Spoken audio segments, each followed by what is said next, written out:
मुझे बहुत बहुत मज़ा आया। और मैं डे वन से क्लियर था, मैंने हमेशा ये बोला शो में कि जर्नी बहुत ही एंटरटेनिंग होनी चाहिए। अगर आपको खुद मज़ा नहीं आ रहा है ना उस घर पे, तो किसी को भी आपको देख के मज़ा नहीं आ रहा है, ये पक्की बात है। तो मैं सिर्फ इंजॉय करने गया था, मैंने बहुत बहुत बहुत इंजॉय किया। और फिर बाहर आके जो फीडबैक या जो लोगों का लव एंड सपोर्ट मिल रहा है, तो उससे समझ में आता है कि शायद आपने सच में कुछ वहाँ पे किया, कुछ लोग आपसे कनेक्ट हो पाए जिन्होंने आपको समझा और आपको प्यार किया। तो वो फीलिंग बहुत स्पेशल। आपको ऐसा लगा जो आप सोच के गए थे मैं ऐसा परफॉर्म करूंगा, आपने वैसा ही दिया या फिर कुछ अलग हुआ? मैं सच बता रहा हूँ, आप कुछ सोच के नहीं जा सकते वहाँ। आपने सिर्फ शो देखा हुआ होता है और उसको आपको लगता है बस कि हाँ ठीक है, मतलब मैं जा सकता हूँ। क्योंकि आप जो भी चीज़ सोच के जाते हो ना, वो कोई भी चीज़ें वहाँ पे वैसी होती नहीं है। वहाँ की सब सिचुएशन अलग है, वहाँ पे सारी परिस्थितियाँ अलग है। तो आप सिर्फ और सिर्फ वहाँ पे एक ही चीज़ का ध्यान रख सकते हो कि आप अपना ध्यान रख सकते हो, और उसी को जो जैसी चीज़ें रोज़ वहाँ होती रहती हैं उनमें आप स्टेप्स लेके बस आगे बढ़ते रहते हो। तो कोई भी प्लान काम नहीं आता। आप जितने स्पॉन्टेनियस हो, जितने रियल हो, वही वहाँ पे वर्क करता है। तो देखिए, आपको ऐसा नहीं लगा कि बिग बॉस में जाने से जो आपका पर्सनल रिलेशन था वो सबसे ज्यादा अफेक्ट हुआ है? मतलब कोई भी चीज़ होती है, वो हो जाती है, लेकिन आप उससे क्या सीखे और उनमें क्या सुधार लाना चाहते हैं, वो ज़्यादा ज़रूरी होता है। तो अगर आप में वो समझ है, तो तभी आप शायद अपने रिश्ते में इन चीज़ों को एक वहाँ पे एक पॉइंट ऑफ व्यू का गेम था। सबको अपने पॉइंट ऑफ व्यूज़ रखने ज़रूरी थे। और जिस तरह की परिस्थितियाँ बिग बॉस के घर में बनती है, वो कभी कहीं नहीं बनती। आप दोबारा कभी 13 लोग 17 लोग के साथ नहीं रहने वाले।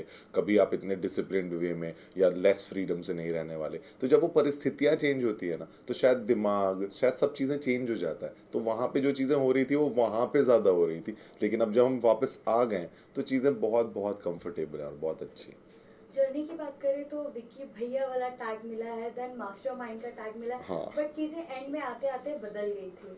अब मतलब सी, आपको कुछ पता नहीं चल रहा होता है कि आपको कोई टैग मिल रहा है नहीं मिल रहा है, क्योंकि आप सिर्फ अपने उन कॉम्पिटिटर्स के साथ रहते हो जो जो हमेशा ऑनेस्ट नहीं रहते। वो कई बार आपको सिर्फ पुट डाउन करना चाहते हैं, तो वो आपको कुछ भी बोलते रहते हैं, सिर्फ बोलने के लिए भी बोलते रहते हैं आधी चीज़ें।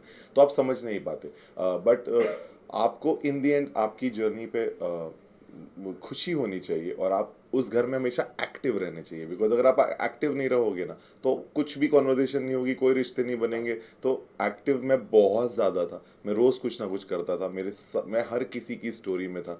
मेरा हर किसी से रिलेशन था उस घर पे, और स्ट्रॉन्ग रिलेशन था। एक सर्टन रिस्पेक्ट, ये जो विकी भैया आया ही उस चीज़ से था कि सब लोग मुझे एक सर्टन रिस्पेक्ट देते थे डे वन से। उनको मैं एक समझदार व्यक्ति लगता था। वो मुझसे अपनी प्रॉब्लम्स डिस्कस करते थे।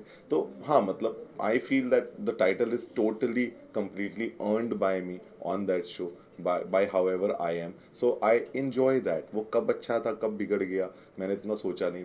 but people still call me as Vicky Bhaiya and they miss me as Vicky Bhaiya, so I am honored.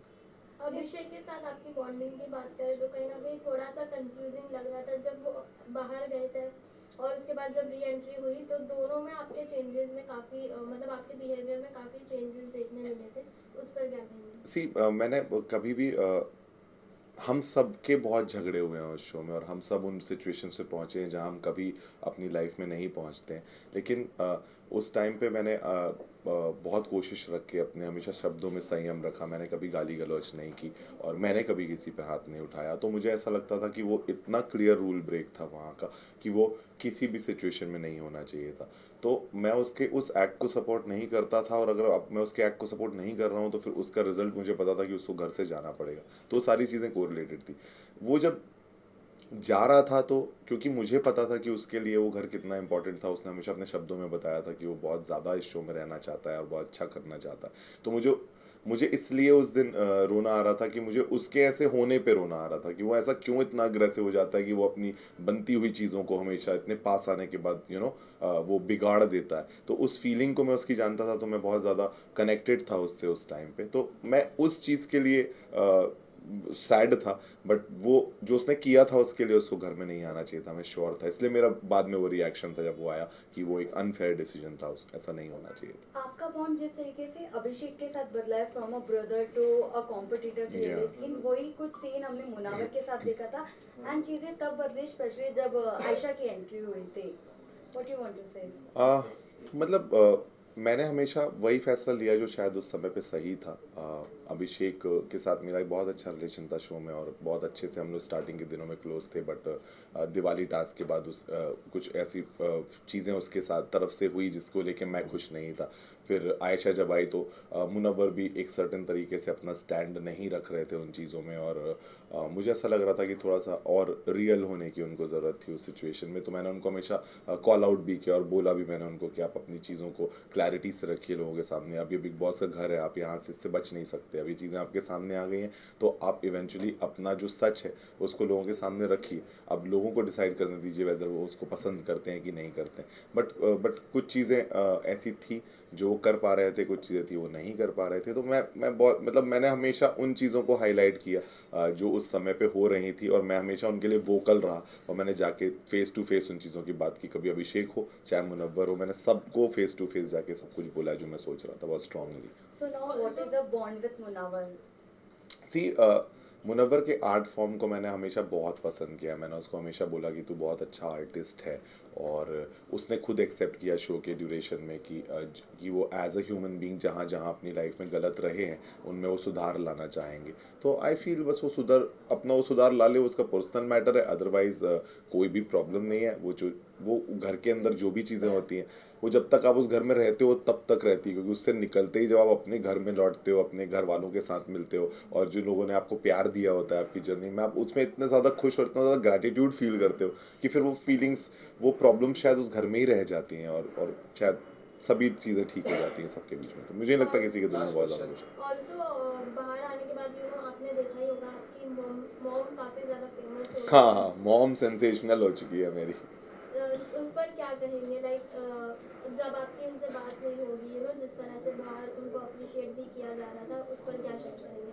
सी एक फ़नी साइड है उनका जो जिससे लोगों को काफ़ी हंसी आई, या जो तो वो फ़न एलिमेंट तक सब कुछ बहुत अच्छा है, लेकिन देखा जाए तो मतलब वो एक माँ बेटे का रिश्ता है, या ये हमारी फैमिली की पर्सनल बातें हैं। तो ठीक है, अब हमने खुद ही चूज़ किया था उस शो में जाना और वहाँ पे सब चीज़ें डिस्कस हुई, तो no hard feelings for that. But ये सब बहुत मेरे पर्सनल मैटर्स है, और हम जिस तरह से उनमें अब अच्छे से रह के सारी चीज़ें ठीक कर लेंगे। और सच बताऊँ, आधी चीज़ें तो पूछने बताने की ज़रूरत ही नहीं पड़ी होगी। जब आपके बच्चे घर वापस आ जाते हैं और आप सब एक दूसरे से मिल जाते हैं, तो जो कम्युनिकेशन गैप था वो क्लियर हो गया, और कुछ बातें आपस में हो पाई, तो उससे अब सब कुछ ठीक है। तो जो फन साइड है वो ओके है, बट कुछ लिमिट्स क्रॉस होती हैं तो फिर उसके बाद एक फैमिली तो हर्ट होती है उन चीज़ों से। जैसे कि आपने कहा पर्सनल मैटर था, लेकिन जो आपके मॉम कहीं ना कहीं कई सारे अंकिता के अगेंस्ट भी स्टेटमेंट उन्होंने दिया था कि लोगों को भी काफ़ी बुरा लगा था, कि उन्होंने एक बात कही थी कि ये इनकी तो शादी एज ए इन्वेस्टमेंट थी। एक बार उन्होंने लाइन कहा था, तो इस पर आप क्या कहना चाहेंगे? मैं सिर्फ इतना कहना चाहता हूँ इन सारी चीज़ों को देख के कि एक मॉम का जो इमोशन था शायद सन के लिए वो सही हो सकता है, लेकिन शब्द बिल्कुल भी सही नहीं थे। कुछ चीज़ें नहीं बोली जानी चाहिए थी जो कही गई वहाँ पे, जो शायद उस मोमेंट में हो रही थी। जब हम बहुत ज़्यादा नाखुश दिख रहे थे तो शायद वो रिएक्शंस फैमिली के अलग अलग तरीके से आ रहे थे जो शायद शब्दों में बिल्कुल भी सही नहीं थे। सो आई वुड जस्ट से कि जो चीज़ें हो गई वो हो गई, और जिस तरह से अब हम साथ हैं वो ज़्यादा इंपॉर्टेंट है, और अभी सब लोग बहुत ज़्यादा खुश हैं और अभी हम घर लौटे हैं, तो अभी are just adjusting to our own normal life.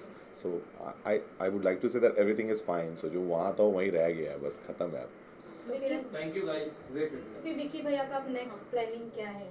हाँ, अभी तो इतना सारा काम कॉम्प्रोमाइज़ हुआ है। अभी घर जा रहा हूँ 2 दिन में, एक बार थोड़ा वहाँ सब समझूंगा, उसके बाद फिर एक बैलेंस रखने की कोशिश करूंगा एक ऑर्गेनाइज्ड वे में दोनों लाइफ्स का क्या क्या कर सकता हूँ। कुछ प्लान करूंगा, बट अभी कुछ भी पाइपलाइन में नहीं है सच। अभी I am just relaxing. Vicky भैया एंड उनकी पार्टी काफी चर्चित, मैं जानना चाहेंगे पार्टी रीयूनियन के क्या प्लान्स हैं? पार्टी 9th को हम सब मिल रहे हैं, एक पार्टी है 9th को, सो सब सारे लोग वहाँ पे मिलेंगे। बाकी कुछ होता रहेगा। अभी सब लोग अपने अपने अभी निकले हैं, सब लोग अपनी फैमिली के साथ टाइम स्पेंड कर रहे हैं, सब लोग ने जो जर्नी में किया है उसको अपने लोगों से मिल रहे हैं जो उनको सपोर्ट कर रहा है। तो मेरी ख्याल से वो सारी चीज़ें एक बार जब रेस्ट अप होंगी और सब लोग एक दूसरे को देख के शायद बोर भी हो गए 100 दिन तक, तो अभी कोई किसी से मिलना भी नहीं चाहता, थोड़ा सा अपने जोन में रहेंगे, उसके बाद फिर सब वापस कनेक्ट करेंगे। तो will plan something. Thank you. Thank you so much guys, thank you. Clear this out.